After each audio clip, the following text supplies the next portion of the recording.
A paz do Senhor, irmãos, é uma bênção, uma honra poder voltar.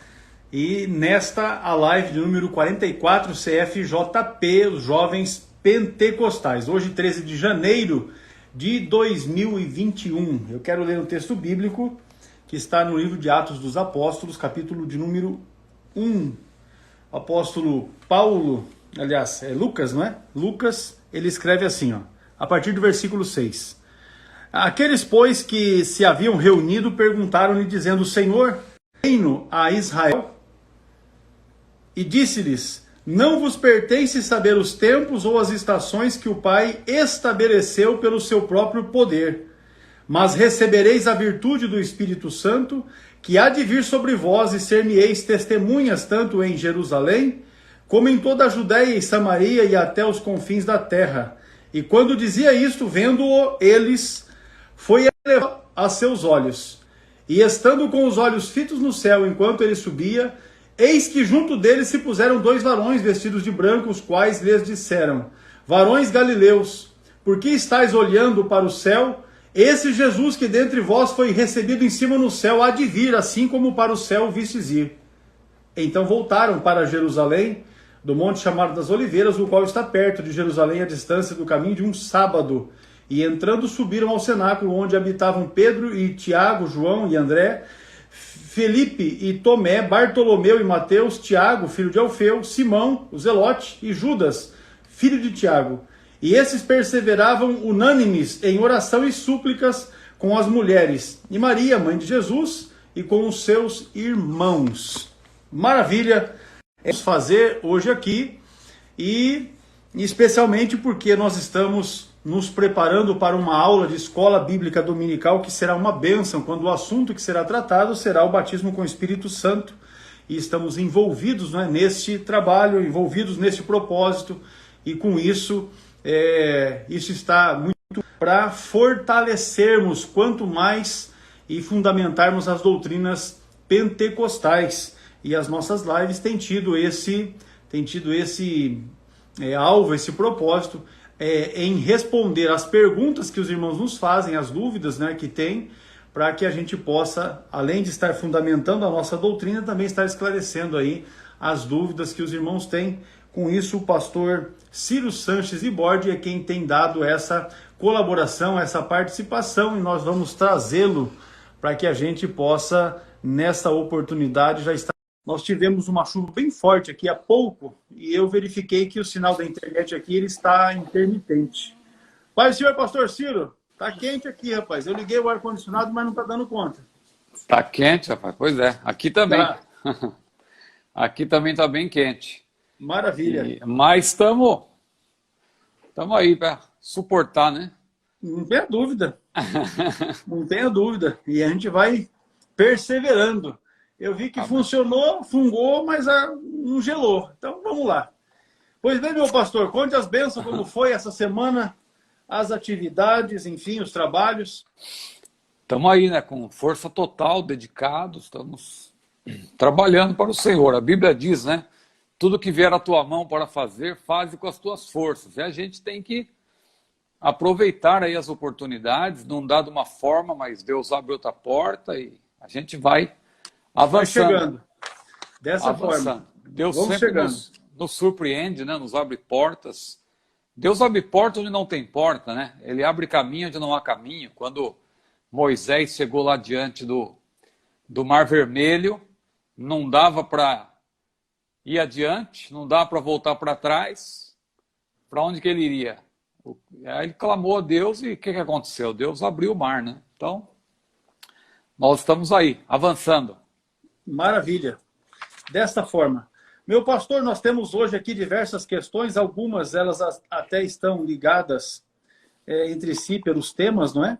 Uhum. Então, vamos lá. Eu separei aqui as questões.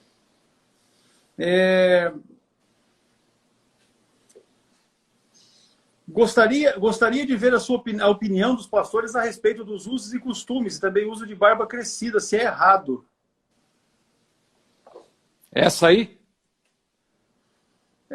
Eu peguei a lista aqui, eu estou verificando que... Deixa eu até me verificar aqui. Não, está errado. acho que essa é outra lista, né? O Reinaldo fez a pergunta ao contrário aqui, ó. Os anjos caídos são os mesmos demônios que Jesus expulsou e que se apoderaram dos porcos e os lançaram no mar?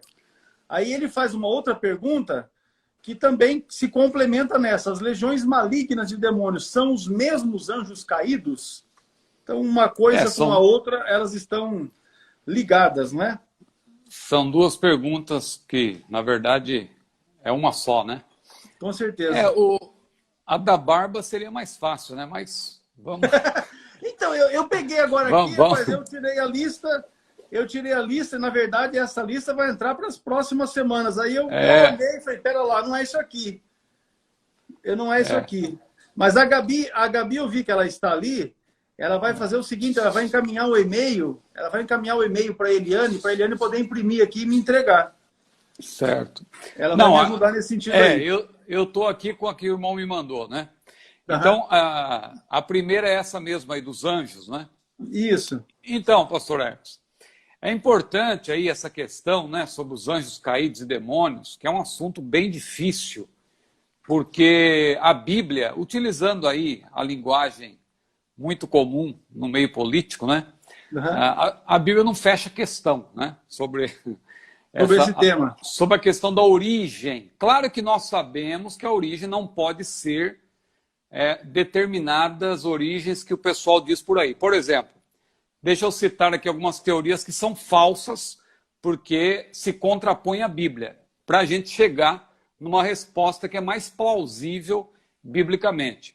Então, por exemplo, teorias falsas, de fato falsas, né?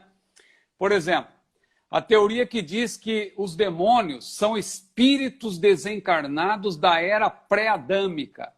Então, essa posição não diz tem fundamentação. Que antes de Adão e Eva havia já pessoas, havia seres humanos na Terra e tal, e que os espíritos desses seres humanos desencarnados, né, esses espíritos, aí se transformaram em demônios. Isso aí não tem base bíblica, por quê? Porque a Bíblia diz, na verdade, que tudo começou com Adão e Eva. E por um homem, a Bíblia é clara, a Bíblia diz que por um homem entrou o pecado no mundo. Então, a Bíblia não diz que antes de Adão houve uma civilização má, que por ser má, os seres humanos se transformaram em demônios. Então, isso aí contraria o que a Bíblia diz, não tem base bíblica. Não tem fundamentação nenhuma. Outra teoria, só citando en passant, né, porque não dá tempo de pormenorizar, mas outra teoria é aquela que diz que os demônios são espíritos de pessoas más que já morreram, isso de maneira geral. Por incrível que pareça, tem alguns nomes aí conhecidos que defenderam essa posição, como, por exemplo, Filo de Alexandria, né?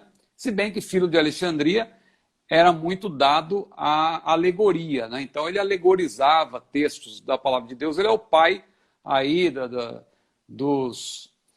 daqueles que defendem a posição, né? A maneira de interpretar a Bíblia alegórica, né? Que antecedeu Orígenes e tal, porque Filo foi aquele homem que era contemporâneo de Jesus, mas seus escritos se tornaram mais conhecidos no 2º século e no 3º século. Então, Filo de Alexandria e também Flávio Joséfo, eles defendiam essa ideia de que os demônios são espíritos das pessoas más que já morreram, as pessoas pecadoras, os pecadores impenitentes, aqueles que não se converteram, não é? Os seus espíritos se tornam demônios. Essa tese também é antibíblica, porque a Bíblia é clara ao dizer que as pessoas más que partem para a eternidade sem salvação, elas vão para o Hades. Lá em Lucas capítulo 16, versículo 23, a Bíblia vê ali, a Bíblia mostra ali, aquele homem rico, né? Naquela história que Jesus narrou de rico e Lázaro, o rico foi para o Hades. E a Bíblia diz também lá em Hebreus 9, 27, que aos homens está ordenado morrer uma vez, vindo depois disso o juízo.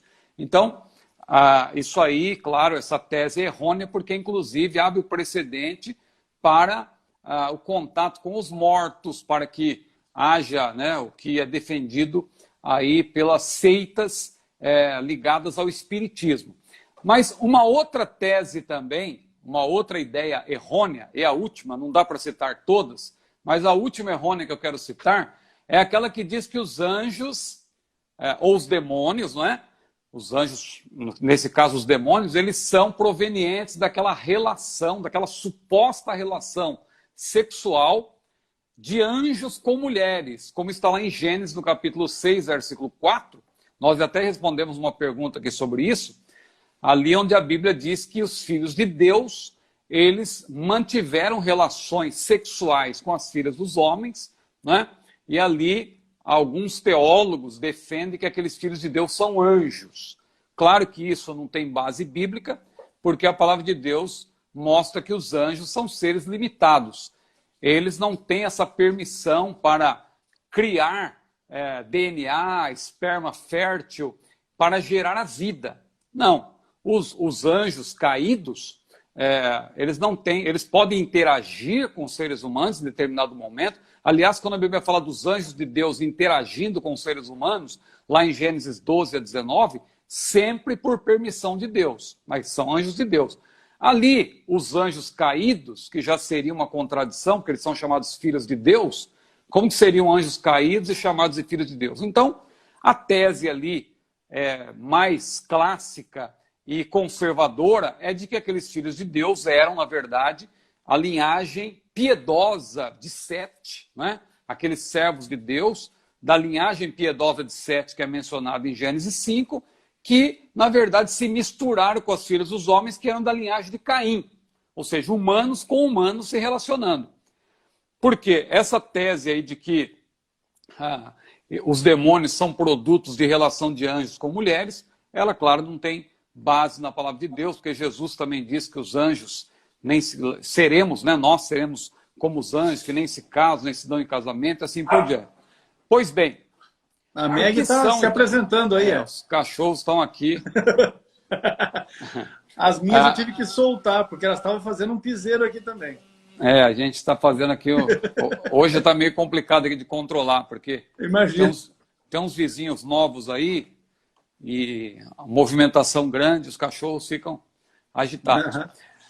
Então, o que são realmente os demônios, né? Biblicamente falando?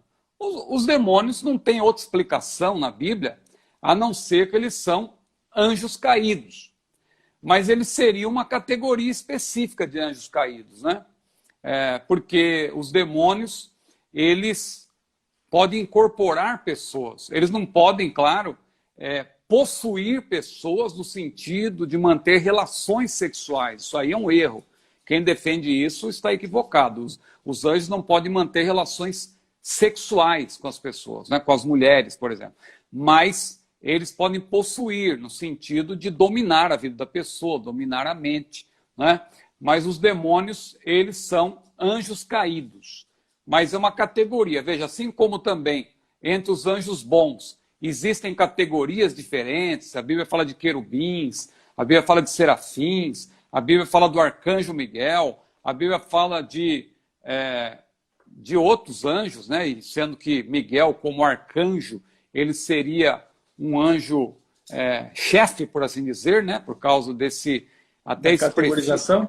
Esse prefixo arque, que significa justamente aquele que está no comando, né? Como a gente tem em monarquia, né? Arque ali, ou arcebispo, tem arque também. Então, sempre tem a ver com aquele que está liderando. Então, Miguel é o arcanjo, o único que é chamado na Bíblia de arcanjo, né? Tem aí determinados grupos que falam de outros arcanjos, mas a Bíblia, a rigor, só fala do arcanjo Miguel. Tem Gabriel, que é um anjo importante também, né? Que está ali, talvez no mesmo nível de Miguel, ou próximo. E tem outras categorias. Então, da mesma forma que entre os anjos bons nós temos categorias, entre os anjos maus também nós temos categorias. E uma dessas categorias são os demônios, que são, na verdade, eles na verdade, são seres individuais, né? Porque eles têm emoções, têm vontade, têm capacidade de pensar e decidir, agir, a Bíblia mostra isso. Eles tomam decisões, né? E eles não têm corpos, são espíritos, né? Então, é isso que a Bíblia diz. a gente não tem como ir além do que está escrito. Então, a pergunta do nosso irmão, agora indo objetivamente para respondê-la, os anjos caídos são os mesmos demônios que Jesus expulsou? Na verdade, os demônios são anjos caídos, mas existem categorias diferentes de anjos caídos, né? Os demônios seriam uma categoria diferente, uma categoria, na verdade, que possui pessoas e tal. Claro, Deus permite isso, né? Eles agem por permissão de Deus, eles têm um poder relativo, mas Deus que é o Todo-Poderoso. Então, os anjos caídos, dentro da esfera em que eles podem agir, eles agem, claro, na vida daqueles que dão lugar.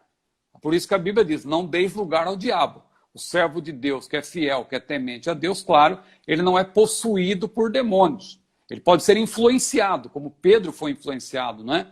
Mas possuído só se ele realmente estiver desviado, fora de fato da presença de Deus, porque o servo do Senhor, quando está na presença de Deus, de maneira nenhuma, ele será possuído por demônios ou por legiões, né?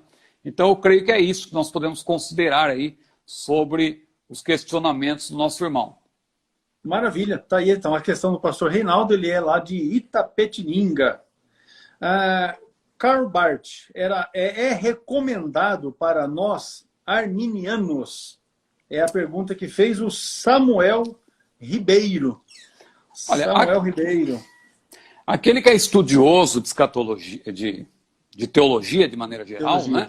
Como nós, por graça de Deus, nós lemos de tudo, nós estamos analisando todo tipo de teólogo, de teologia. Agora, a pergunta se Karl Barth é recomendado. Então, deixa eu fazer uma pequena abordagem de Karl Barth. Karl Barth é um teólogo um tanto quanto contraditório, né? Porque ele é, sem dúvida, um teólogo importante, né, de linha reformada, né? Karl Barth, que nasceu no século XIX e sua vida entrou aí pelo século XX. Ele veio a falecer em 1968, nasceu em 1886. Ele muitas vezes é considerado o maior teólogo protestante do século XX, né? Mas ele também é chamado muitas vezes de teólogo liberal. Por que que existe essa contradição, essa visão aí diferente sobre uma mesma pessoa? Porque ele defendia o que veio a ser chamado da teologia dialética. É aquela teologia que a gente vê hoje em dia, inclusive, que a pessoa diz uma coisa desdizendo, ele diz, mas quando você questiona, não é bem assim. Então, é uma espécie de dialética, não é? Dialética, que nós sabemos que significa união dos contrários. É uma linguagem muito utilizada por pessoas aí que querem enganar as pessoas, enganar, não é? Diz desdizendo, querem manipular. Agora, o que a gente pode dizer de Karl Barth em resumo? Ele é considerado um apologista, para você ter uma ideia, porque ele defendia a palavra de Deus. Só que, por outro lado, ele era um apologista controverso, porque ele era um incansável na luta contra o neoprotestantismo, contra aqueles que queriam, na verdade, relativizar a palavra de Deus, relativizar o fato de que a Bíblia é a palavra de Deus. Então ele tentou de toda maneira se voltar contra isso, mas ao mesmo tempo que ele ataca o liberalismo teológico, a alta crítica, não é? Que nega que a Bíblia é a palavra de Deus, e também ele ao mesmo tempo atacava o fundamentalismo, porque ele quis fazer aí uma média, para dizer a verdade, ele quis ficar no meio. Ao mesmo tempo que ele atacava o liberalismo teológico... Ele quis agradar todo mundo, né? Ele também atacou... Ficar bem na fita. Exato, ele também atacou o fundamentalismo. O fundamentalismo era aquele movimento... Claro que hoje a palavra fundamentalismo está desgastada, né? Quando alguém é chamado de fundamentalista, é como se fosse uma conotação complicada, né? Como se fosse um xingamento, né? É como a palavra moralista, por exemplo. Se você falar que alguém é moralista, um xingamento. A casa cai. Então, veja, mas o fundamentalismo, quando ele surgiu em oposição ao liberalismo teológico. O liberalismo teológico se levantava contra a doutrina da inerrância da palavra de Deus. E o fundamentalismo se levantou contra isso. Karl Barth quis ficar no meio. ele atacava o liberalismo, mas ao mesmo tempo ele atacava o fundamentalismo.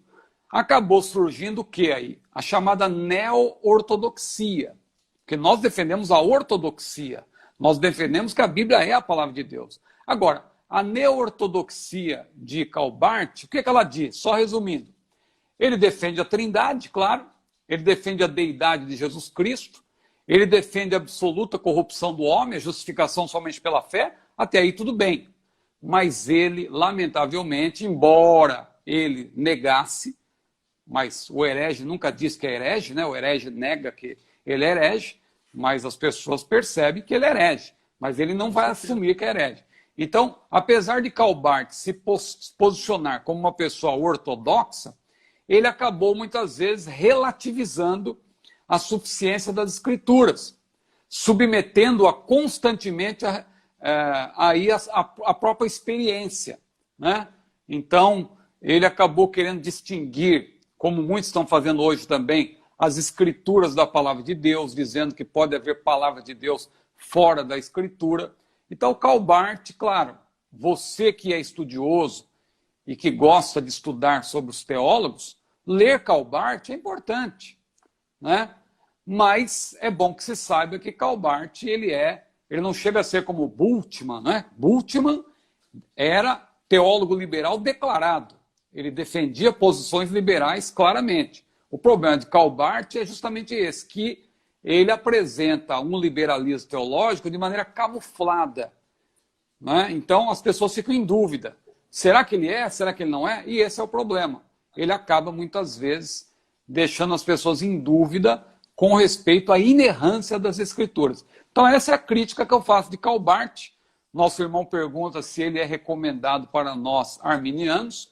Não é, como teólogo ortodoxo, porque ele é da linha neo-ortodoxa. Agora, ele é recomendável para você pesquisar, para você estudar, não para você se basear nele e dizer, não, agora eu encontrei um teólogo. Ele tem uma obra, por exemplo, de Romanos, que você começa a ler, você vê muita coisa boa, mas dali a pouco você vê que ele acaba por desvalorizar a palavra de Deus. Maravilha, então está aí a questão que o Samuel levantou. O fato é que é bom a gente conhecer para conhecer o que a pessoa ensina, até para que você tenha condições de refutar, né? Agora, tomar como base para o que você possa utilizar na sua vida, aí é melhor de lançar mão. Pois bem, o Bruno Faria, ele pergunta se o diabo tem tanta autoridade assim, porque as pessoas atribuem tudo a ele. O diabo acaba muitas vezes levando a culpa, né? A culpa, mas isso é próprio do ser humano, né? O ser humano sempre arruma em quem jogar a culpa. Quando não tem uma outra pessoa para jogar a culpa, ele fala, não, foi o diabo que fez esse negócio. Fulano caiu, olha, o diabo deu uma rasteira naquele irmão, coitado. Foi. Mas a própria Bíblia diz, né, lá em Tiago, que cada um é atraído, cada um é tentado quando atraído e engodado pela sua própria concupiscência. Própria cobiça. Né? Tiago 1,14. Cobiça ou concupiscência. Cobiça é uma palavra mais clara, né? Concupiscência é a versão corrigida de Almeida, né? Atualizada é cobiça. Mas olha, então, o diabo ele tem poder, inegavelmente, né? Isso é inegável, ele tem poder, mas ele não é o todo-poderoso, né? Para você pensar que não, o diabo ele está rivalizando com Deus em poder. Não, ele é um anjo caído. Ele é um anjo que tem força, tem poder, claro, não podemos negar isso, né? Mas ele não tem os atributos exclusivos da deidade. O próprio caso de Daniel, lá no capítulo 10, que nós citamos, né? Menciona que os próprios anjos de Deus venceram com alguma dificuldade, precisou Miguel intervir, mas os anjos de Deus venceram lá os príncipes da Pérsia, da Grécia, que o diabo tem alguma força, claro, algum poder, mas ele não é o todo-poderoso, né? E nem é também o maior inimigo, é bom que se diga, isso é importante enfatizar, ele não é o maior inimigo do crente. Alguém pensa às vezes que o diabo é o maior inimigo do crente. Eu gosto daquela analogia relacionada com Davi, né? Davi, ele diz a Bíblia que ele venceu o leão, né? Ele enfrentou o leão, pegou o leão pela barba, né? E venceu o leão. O urso também, ele encarou o urso de frente. E depois ele venceu também o gigante. Só que na hora de lutar com o gigante foi mais difícil. Ele teve que pegar lá aquelas pedrinhas no ribeiro e tal. O gigante veio na direção dele, ele disse: tu vens a mim com lança e tal, mas eu vou a ti em nome do Senhor. E jogou a pedrinha, bateu na testa do gigante, o gigante caiu, ele colocou os 2 pés em cima do gigante e ali arrancou a cabeça do gigante fora. Eu gosto de ilustrar dizendo que o leão, claro, aí representa o diabo, porque o diabo ele anda em derredor bramando como leão, buscando a quem possa tragar. O urso representa o mundo, porque o mundo, né, o mundo assim oferece algumas coisas aparentemente agradáveis, né? O urso também é aquele animal bonitinho, tem até o ursinho de pelúcia, né? O urso panda e tal, mas é um animal perigoso. Agora, a carne é representada pelo gigante. E o que Davi fez com aquele gigante? O gigante ficou debaixo dos pés dele. A carne tem que ficar dominada. Porque o diabo e o mundo, o leão e o urso, por assim dizer, são inimigos que vêm também contra nós, mas eles vêm de fora, né? O diabo está do lado de fora, né? Não está na vida do crente. O urso também, o mundo, a tentação do mundo vem de fora. Agora, a carne é o maior inimigo do crente. Por que a carne é o maior inimigo do crente? Porque ela está dentro de nós. A Bíblia diz que nós temos uma natureza caída, uma natureza adâmica. A carne milita contra o espírito humano, e o espírito milita contra a carne. Quem que vai vencer? Aquele que estiver melhor alimentado. Então o diabo ele tem força, ele, claro, que ele tem poder, não é? Mas não é o nosso maior inimigo. O nosso maior inimigo é a carne, a nossa natureza caída. E se nós não dominarmos a carne, se ela não estiver debaixo dos nossos pés, assim como o gigante ficou debaixo dos pés de Davi, ela poderá nos dominar e aí vai ser terrível. Aí o diabo, claro, ele se aproveita das circunstâncias, não é? Por isso que a Bíblia diz: não deis lugar ao diabo. Quando que a pessoa dá lugar ao diabo? Quando ela dá lugar à carne. Porque se ela não der lugar à carne, se ela não der vazão à carne, o diabo ele vai ficar só andando em derredor.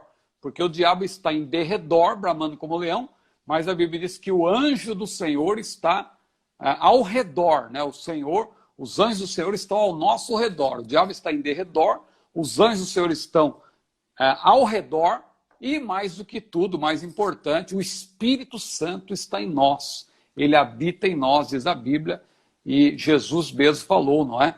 Aquele que, quando ele diz que aquele que ouve as suas palavras, né? Ele falou lá: aquele que me ama, né, guardará as minhas palavras, e o Pai o amará, e viremos para ele e faremos nele morada. Nós somos morada de Deus em espírito. Glória a Deus. Maravilha. Então está aí a resposta para o Bruno Faria. O Márcio Melo, ele volta para o caso de Jó. No caso de Jó, a Bíblia fala que na morte dos seus filhos, nos filhos de Jó, veio um vento forte. O diabo tem poder também sobre o vento com a permissão de Deus? Então, essa questão é boa, que ela está ligada a essa que nós acabamos de falar. Então, de fato, o diabo, volto a repetir, o diabo tem poder. O diabo não é o todo-poderoso, ele tem poder, ainda que limitado por Deus. Tanto que ele tem poder que ele conduziu Jesus, quando você lê lá em Mateus 4, 1 a 11, quando fala ali da tentação de Jesus, o diabo conduziu Jesus ao pináculo do templo, ele conduziu Jesus a um monte alto. Veja o poder que tem Satanás de fazer isso, né? A Bíblia diz lá em 1 Tessalonicenses que ele impediu Paulo de visitar os Tessalonicenses, está lá em 1 Tessalonicenses capítulo 2, versículo 18. Então ele tem algum poder, permitido por Deus, claro. Né? Com certeza. Como nosso irmão até salientou aí na pergunta. Agora, o caso de Jó, né? A Bíblia diz lá em Jó capítulo 2, versículo 7, que Satanás feriu Jó com úlceras. Veja. Agora, ele age por consentimento, dentro de sua esfera de atuação. Ele não tem todo o poder. As outras tribulações, por exemplo, que vieram sobre Jó, não fica claro que foi o próprio diabo. Diz que o diabo feriu Jó com úlceras. Mas as outras tribulações não diz que foi o próprio diabo. Porque se você continuar lendo o texto, aí não dá tempo de ler tudo aqui, mas Jó capítulo 1 diz que num dia em que os filhos de Deus vieram apresentar, tal, o diabo apareceu, ali Deus falou: de onde vens? observaste meu servo Jó, tal e tal. Aí mais adiante, o que o diabo disse para Deus? Estende a tua mão e toca-lhe em tudo quanto tem, e verás se não blasfema contra ti. Né? Aí o que o Senhor falou para o diabo? Eis que tudo quanto tem está em tua mão, somente contra ele não estendas a tua mão. Então veja que Deus permitiu. Só que se você continuar lendo, mais adiante, diz que fogo de Deus caiu do céu e queimou as ovelhas do céu e os consumiu. E o camarada que deu a notícia disse, só eu escapei para trazer a nova. Então veja que o próprio Deus, esse caso de Jó é difícil de interpretar, porque você percebe que Deus não tenta ninguém, mas você percebe que nesse caso, Deus estava provando Jó, e nessa provação, Deus permitiu que o diabo também agisse. Então, Deus não tenta ninguém, mas muitas vezes ele permite a ação do diabo e essa ação está contida na provação. Né? Não é que Deus está tentando. Então aí o diabo, ele agiu, claro, ele pôde fazer algumas coisas, mas por permissão de Deus. Não é que ele tem poder para agir assim de maneira autônoma.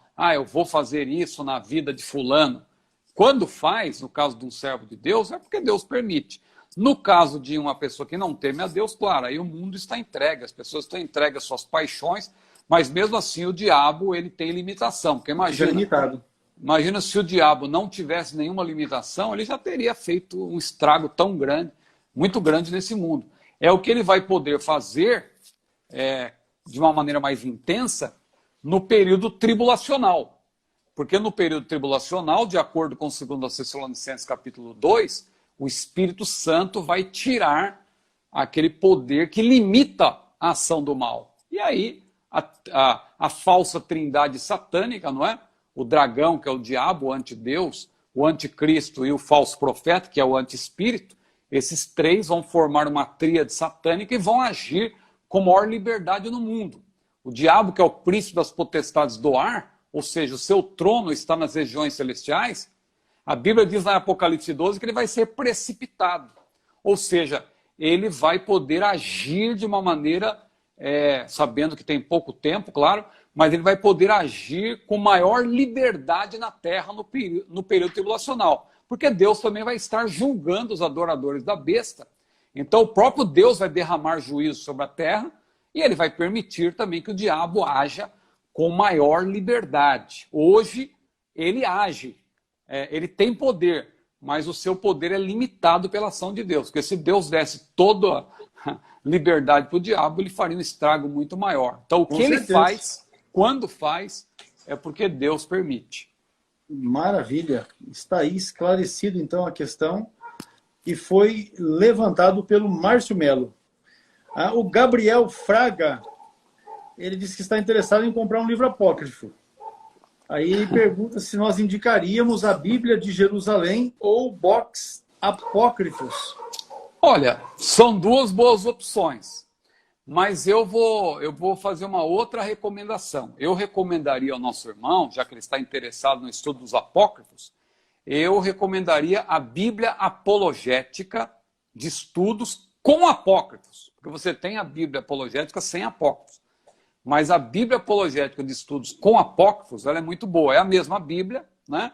A Bíblia apologética, lá do ICP, né? O Instituto Cristão de Pesquisas, mas o ICP lançou uma Bíblia apologética com apócrifos. E é importante isso por quê? Porque além de você ter os livros apócrifos, você vai ter uma abordagem apologética. Porque você sabe que os livros apócrifos eles não apresentam a doutrina, são livros apócrifos, não são livros inspirados por Deus. Então não faz sentido você ter esses livros para pregar como se fosse a Bíblia. Então a Bíblia apologética, ela apresenta o texto apócrifo, mas ela faz uma refutação das heresias contidas nos livros apócrifos, claro. E ali ela também explica os assuntos que são de cunho histórico e que dá para você utilizar, como por exemplo o caso lá de 1º e 2º Macabeus, que fala lá, inclusive a gente utiliza em escatologia, aquela parte que fala de Antíoco IV, né? Também conhecido como Antíoco Epifânio, os Macabeus, essa parte é importante, né? Do ponto de vista histórico. Então eu recomendaria, né? Ele fala aí, ele pergunta se a Bíblia de Jerusalém, ou Box, né?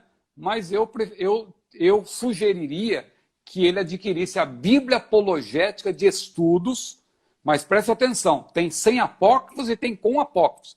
Eu estou recomendando a Bíblia Apologética de Estudos com apócrifos. Quando for comprar, tem que verificar se tem os apócrifos. Até porque o material do ICP é um material muito bom, que muito vai trazer justamente comentários refutando em algum momento aquilo que é ensino, sim, especialmente católico, né? Que não é muito aquilo que a gente ensina. Muito rico, material muito bom. E bem refutado, né? As refutações deles são sempre muito boas. Muito bem. O pastor, a pergunta do Samuel Ribeiro é assim: o Salomão foi salvo? Não há registro dele nos Heróis da Fé. Essa é uma dúvida que nós temos até hoje, né? O último relato dos livros históricos indica que ele pode ter morrido sem salvação, porque as mulheres perverteram seu coração, ele estava ali praticando idolatria praticamente, né? Então, o último relato da vida de Salomão nos livros históricos, lá, segundo Crônicas, nos livros de Reis, depõe contra ele. Mas quando você lê Eclesiastes, crendo que ele é o autor de Eclesiastes, né?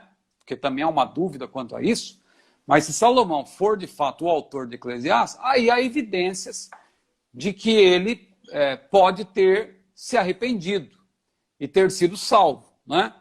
Porque ali, se você ler Eclesiastes, você vai ver várias ênfases ali. Ele se identifica com o autor, né? Se identifica com o filho de Davi, rei de Jerusalém, né? Ele fala que era sábio, diz que buscou o sentido da vida em muitas coisas, inclusive na sabedoria, nas construções, em relacionamentos amorosos, né, e tal, e não encontrou, né? E diz ali também, se menciona, citando assim, resumidamente, que no fim da sua vida ele se arrependeu, porque tem aquele versículo, não é? Eclesiastes 12, 2 versículos, aliás, Eclesiastes 12, 13 e 14, que eu coloquei até aqui, que diz assim: de tudo que você tem ouvido, disse ele, o fim é, teme a Deus e guarde os seus mandamentos, que isto é o dever de todo homem, porque Deus há de trazer a juízo toda a obra, e até tudo que está encoberto, quer seja bom, quer seja mal. Então, veja, uma pessoa que, para dizer isso, né, a impressão que dá é que ele refletiu sobre tudo que ele fez ao longo de sua vida e acabou se arrependendo. Mas a gente não pode ser dogmático, a Bíblia realmente não deixa claro, aí é algo que nós vamos saber de fato mesmo, só na eternidade, né? Porque a Bíblia não é conclusiva quanto a isso. Maravilha. Está exposto aí então para o Samuel. Agora o Nelson Davi. O Nelson Davi faz uma observação com perguntas, né? O que você acha da falta de produção científico-acadêmica por parte dos pentecostais e a falta de presença acadêmica com a nossa cosmovisão? E a outra é o que acha da falta de interação dos pentecostais em fóruns em relação aos irmãos batistas e presbiterianos? Pergunta do Nelson Davi. De fato, os presbiterianos, os batistas, eles já há mais tempo eles estão engajados aí nesse meio acadêmico. Agora, isso vem mudando de uns tempos para cá, né? Os pentecostais também, eu falo com conhecimento de causa, tenho visto aí muita produção científica também por parte dos pentecostais assembleianos, né? Eles estão também presentes em debates, inclusive em audiências públicas, né? Só observar o que tem acontecido em Brasília, pastores assembleianos defendendo ali a nossa posição em debates, por exemplo, sobre o aborto e tal, ideologia de gênero. Então, os pentecostais, os assembleianos de modo geral, eles têm tido uma participação maior. Claro que ainda em relação aos irmãos de igrejas históricas, né? Claro que a Assembleia de Deus também é uma igreja histórica, mas geralmente quando se fala de histórica, nós lembramos dos irmãos batistas, dos irmãos presbiterianos. Agora, o problema também é que algumas dessas participações, a gente tem notado, elas são evitadas porque elas são prejudiciais muitas vezes. Há fóruns aí ecumênicos, né, que se baseiam aí na defesa de uma agenda globalista, e eu acho que os pentecostais não vão apoiar, o pentecostal que se preza não vai apoiar esse tipo de coisa.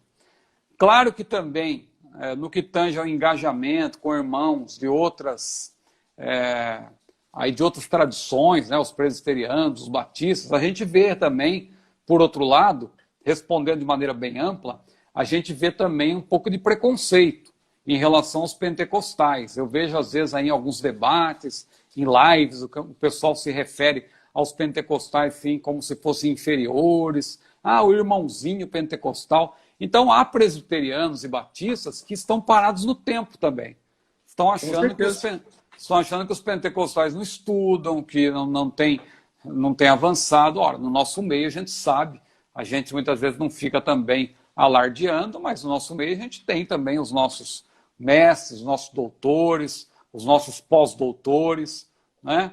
E que são pessoas que às vezes não ficam falando disso, não ficam alardeando, mas tem também os seus títulos, tem a sua posição.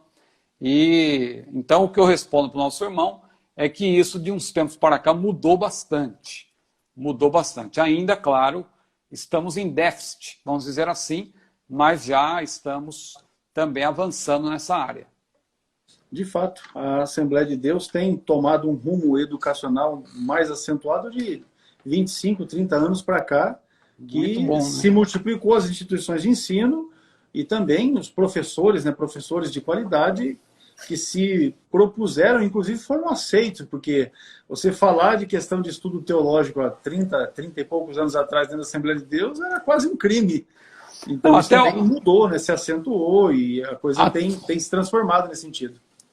Até hoje, quando a gente faz um vídeo, alguma coisa, assim, uma explicação mais detalhada de alguma coisa, é comum alguém ir lá e falar assim, olha, estou admirado, não sabia que os pentecostais conseguiam argumentar dessa maneira. Então, ainda existe um preconceito, né? Com respeito uma resistênciazinha. Mas eles vão aprendendo e vão ficar bom também, com certeza.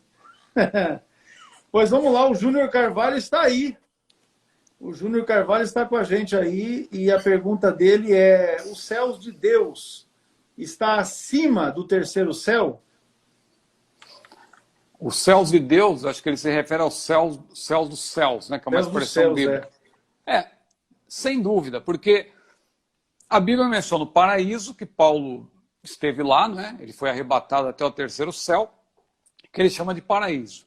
O paraíso, claro, comparando com o que está em Lucas 24 e também com Lucas 16, a gente sabe que o paraíso é onde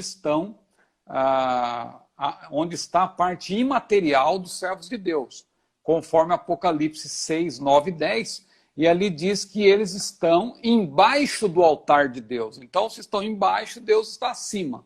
Então, o terceiro céu não é o mesmo lugar onde está o trono de Deus. Claro que Deus, né, aí é algo difícil de entrar na nossa mente, porque Deus, ele tem os atributos da onipresença e da imensidade. Deus enche tudo, Deus está em todo lugar ao mesmo tempo. Só que ao mesmo tempo Deus é imanente, Deus tem o seu trono. Então a habitação de Deus, claro, alguém dirá, Deus está em todo lugar. Como que eu vou dizer que Deus está, mas num determinado lugar? Mas é um mistério, não dá para entender, não entra na nossa mente, mas nós cremos pela fé.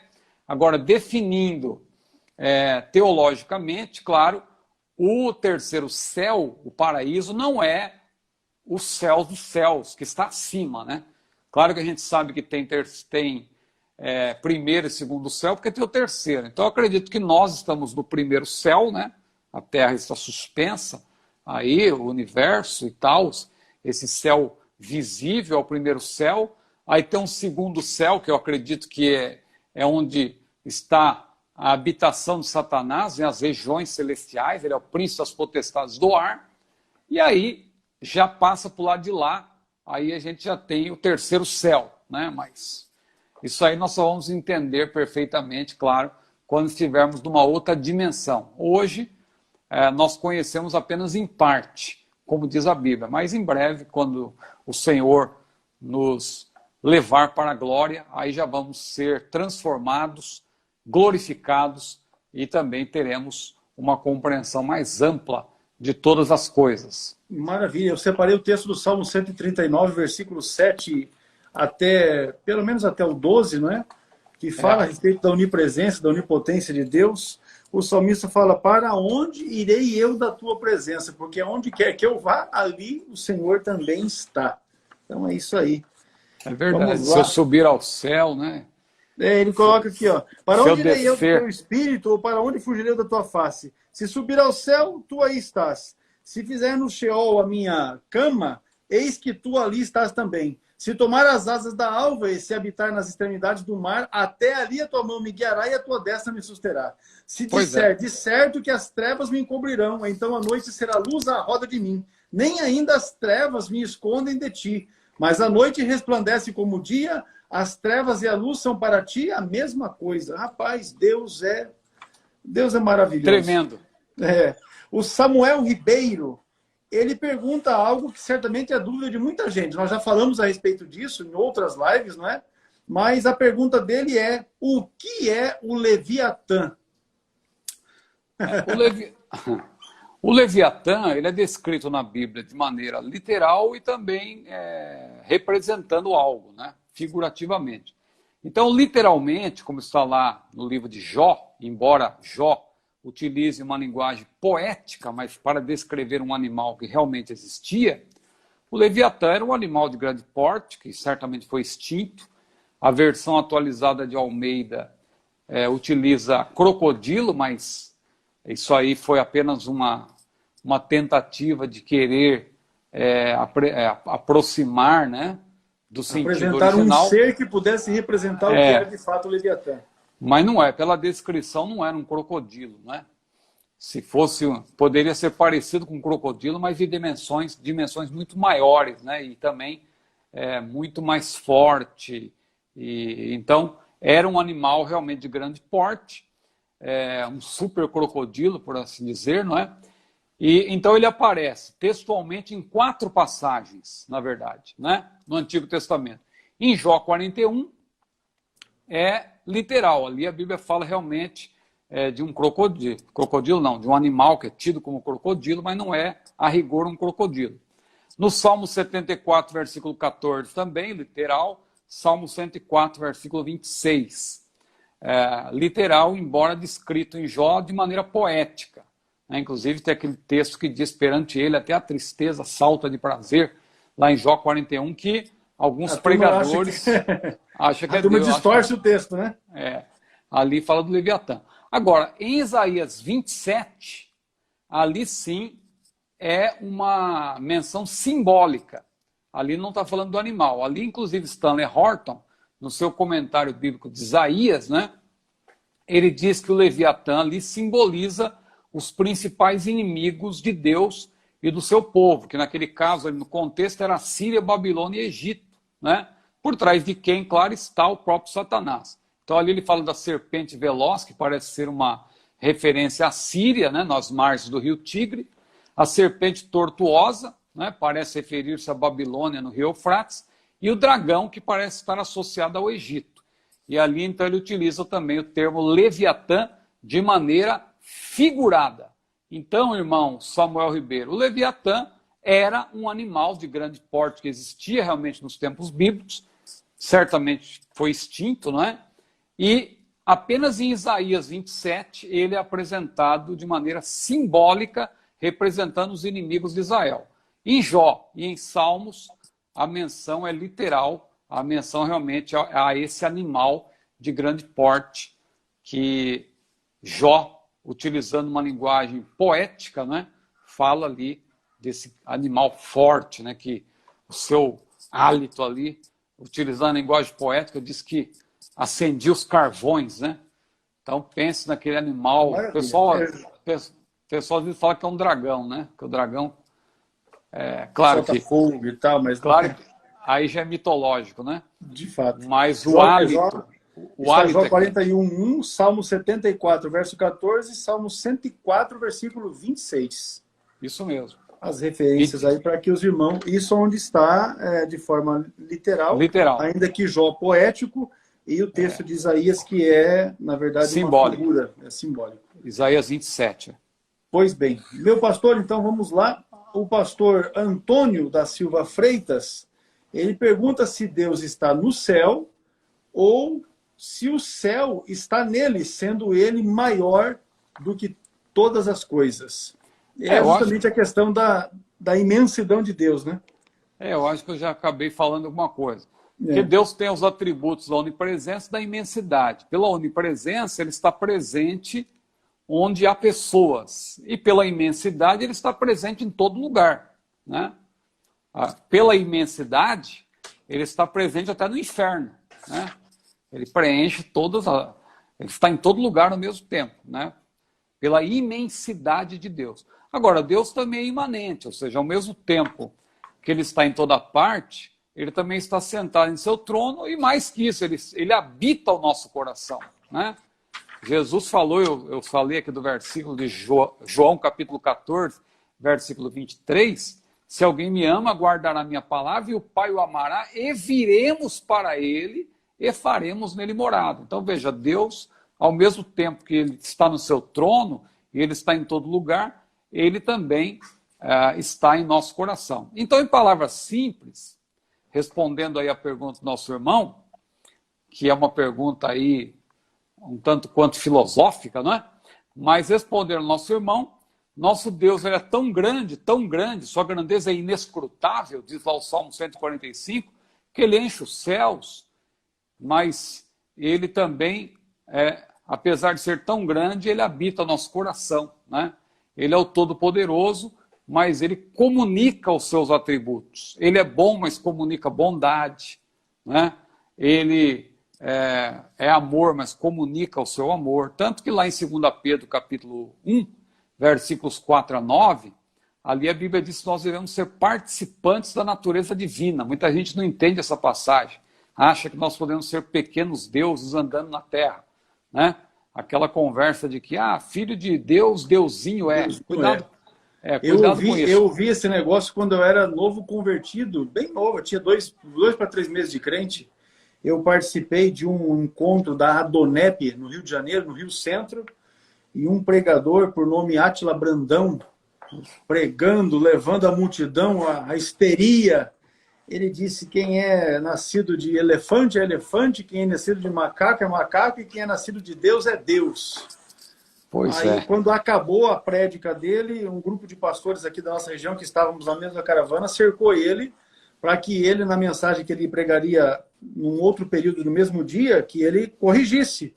E ele se negou a corrigir a afirmação, porque ele que já tinha dito, e que ele tinha dito, já tinha dito, e ele não ia mudar. Mas, obviamente, que isso é um grande erro, né? Quem é nascido de Deus não é um deusinho, não. É filho de Deus e só. E se dê por satisfeito, né? Ali Pedro fala dos atributos comunicáveis, né? Porque Deus tem atributos incomunicáveis, por exemplo, onipresença, onipotência, onisciência, imutabilidade. São atributos incomunicáveis, são atributos exclusivos da deidade. Agora, Deus tem atributos que ele comunica. Ele tem na sua perfeição, em absoluto, mas ele comunica relativamente, né? Para que nós possamos também, claro, ser participantes nesse sentido da natureza de Deus. Por isso que Pedro disse: pondo nisso toda a diligência, acrescentai a vossa fé, a virtude ciência, e a ciência paciência temperança, a temperança piedade, a piedade amor fraternal, ao amor fraternal caridade, porque se em vós houver e abundarem estas coisas, não vos deixarão ociosos nem estéreis no conhecimento de nosso Senhor Jesus Cristo, porque em quem não há essas coisas é cego, nada vendo ao longe, havendo-se esquecido da purificação dos seus antigos pecados. Então é importante nós sermos participantes da natureza divina, mas quanto, claro, aos atributos comunicáveis. Maravilha. São essas aqui, meu pastor, as questões. Agora eu quero tratar uma seguinte questão. Durante uma parte da semana passada, no final de semana, nós estamos estudando um tema na nossa lição de escola dominical, as lições bíblicas, né, que é o verdadeiro pentecostalismo. Nós vamos ter, neste domingo, a aula trata a respeito especificamente do batismo com ou no Espírito Santo, né? E a aula seguinte, no outro domingo, será a atualidade dos dons espirituais. E porque acompanha o movimento das águas, a gente sabe que esses temas vieram nesta lição, no primeiro trimestre de 2021, justamente por causa dos ataques que a doutrina pentecostal tem sofrido, especialmente aí de 6 anos, 7 anos, talvez, em torno disso para cá, porque antes disso não se falava, não se tinha muito bem pontuado essa questão de arminianismo e calvinismo, era uma coisa muito velada, não se mexia nessa situação, mas a partir de um certo evento, isso acabou veio à tona dentro da Assembleia de Deus, especialmente, e esse assunto virou assunto de comentário. E a despeito de termos ensinadores que são calvinistas, que inclusive fazem chacota, fazem piada com a doutrina pentecostal, com o dom de línguas, isso está aí na mídia, para quem quiser ver. Então, são sensacionistas. Alguns são sensacionistas e outros são mais, que são antipentecostais, né? Alguns são sensacionistas e outros são sem vergonha. Então, nós vamos ter essas duas lições. A de domingo, o batismo no Espírito Santo, e no próximo domingo será o fruto, aliás, não, a atualidade dos dons espirituais. Então, o que nós vamos fazer é o seguinte: a live da quarta-feira da próxima semana, nós vamos trazer uma temática voltada para essas duas questões. A questão do batismo com o Espírito Santo e também a atualidade dos dons espirituais. Será uma live voltada exclusivamente para esse assunto, para essa área, da paracletologia. Nós vamos trabalhar esse tema, esse assunto. Nós vamos fazer uma divulgação mais ampla, para que aqueles que têm dúvidas, você entenda porque eu vi isso. Um pastor que é pastor presidente de uma igreja, ele entrou em contato ontem para que eu tirasse uma dúvida dele a respeito do batismo com o Espírito Santo. E eu expliquei para ele a situação e mandei para ele a informação que ele precisou. Mas, assim, eu me surpreendi pelo fato de um pastor, presidente de igreja, ter as dúvidas que ele me apresentou. Não é feio ter a dúvida, mas eu me surpreendi, porque, poxa, é um pastor que já está presidindo uma igreja pentecostal, uma Assembleia de Deus, e ele não podia ter aquela dúvida. Isso eu imagino que é dúvida de muita gente. Tanto é que nós temos pastores hoje assembleianos consagrando diáconos sem serem batizados com o Espírito Santo, porque estes, a despeito de estarem andando bem afinado com a doutrina calvinista, já acham que falar em língua estranha não tem necessidade para ser obreiro na igreja. Então, nós vamos trabalhar, desenvolver uma temática para a live da próxima quarta-feira a respeito desse tema, para que a gente possa também deixar isso bem frisado, e certamente isso irá colaborar com os nossos alunos. Nós estaremos fazendo uma divulgação junto aos núcleos para que os pastores, com os seus alunos do curso, possam estar conosco na live na próxima quarta-feira, para que a gente possa trabalhar esse tema com um tempo maior, enfim, debater isso mais. Excelente iniciativa, muito bom mesmo. Eu acho que será de grande valia, porque você veja, uma pergunta que o pastor colocou assim, ele aprendeu, ele disse assim: eu aprendi que a pessoa, quando se converte, já é batizada com o Espírito Santo. O Espírito Santo já está na pessoa.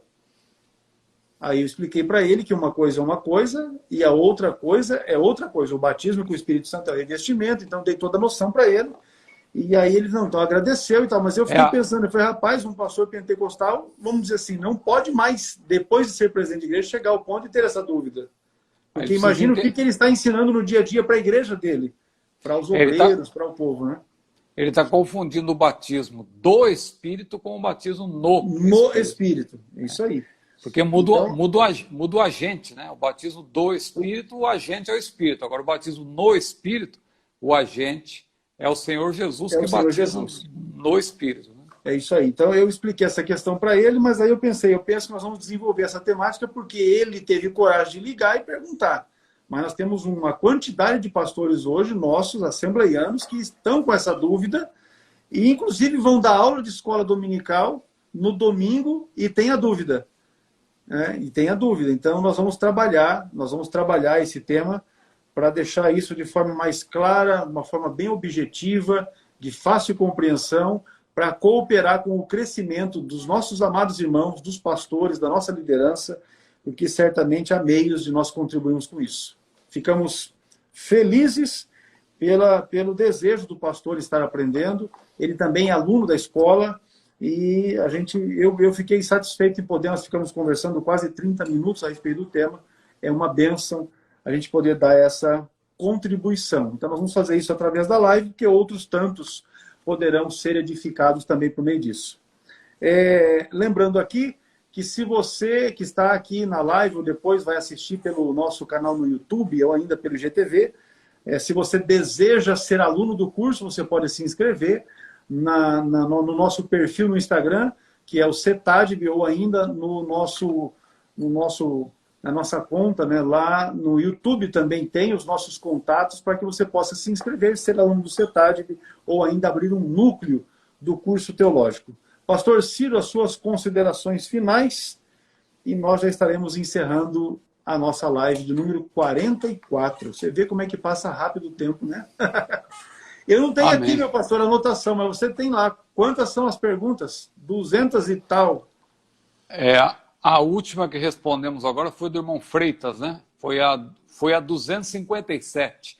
Foi, Freitas. A próxima é a de número 250. Bom, vamos interromper agora, né? Nós vamos trabalhar esse tema da doutrina pentecostal, porque o momento está pedindo algo muito bom, direcionado. E nós vamos fazer esse direcionamento e depois continuamos. Lembrando que as perguntas que foram feitas hoje, a Gabriela e o Bruno fazem as devidas anotações, entra na nossa lista na sequência. Então, nas lives posteriores, nós estaremos respondendo. Certamente os irmãos receberão um retorno aqui por parte do pastor Ciro do CETADB. Nós ficamos agradecidos, desejamos que Deus abençoe a vida de cada um dos irmãos e eu estou movido a encerrarmos a nossa live de hoje com uma oração. E nós vamos fazer isso em nome de Jesus. Depois o pastor Ciro dá a bênção e nós vamos descansar. Amado Deus, nós te bendizemos e nós te damos graça, porque o Senhor tem estado conosco. A tua palavra tem movido o nosso coração, o Senhor tem movido o nosso coração e colocado em nós um desejo, cada dia mais, de nos envolvermos com o Senhor, com a causa do teu reino, com o conhecimento da tua palavra e de podermos contribuir com o crescimento de outros tantos. Nos ajuda, Senhor, no cumprimento da nossa tarefa, da nossa missão, do nosso ministério, porque queremos levá-lo cabalmente até o fim e cumprir o ministério qual o Senhor tem colocado sobre as nossas vidas. Abençoa os nossos irmãos, alunos e também aqueles que são seguidores, tanto no canal do pastor Ciro quanto no CETADB, e que estiveram conosco durante esse dia. Abençoa a vida de cada um deles, faça-os prosperar, os livra de todo o mal, em nome de Jesus. Amém? E graças a Deus. Pastor, dê a bênção e nós estaremos encerrando em nome de Jesus. A graça do Senhor Jesus, o amor de Deus e a comunhão do Espírito Santo seja com todos, desde agora e para sempre. Amém. Amém. Glória a Deus. Meus irmãos, Deus abençoe a todos. Pastor Ciro, lembranças aí, um abraço apertado, né, para a nossa turma toda, irmã Luciana, também irmã Júlia. Deus abençoe vocês em Cristo Jesus. Igualmente. Até quarta-feira. Até quarta-feira, Deus quiser. Paz do Senhor.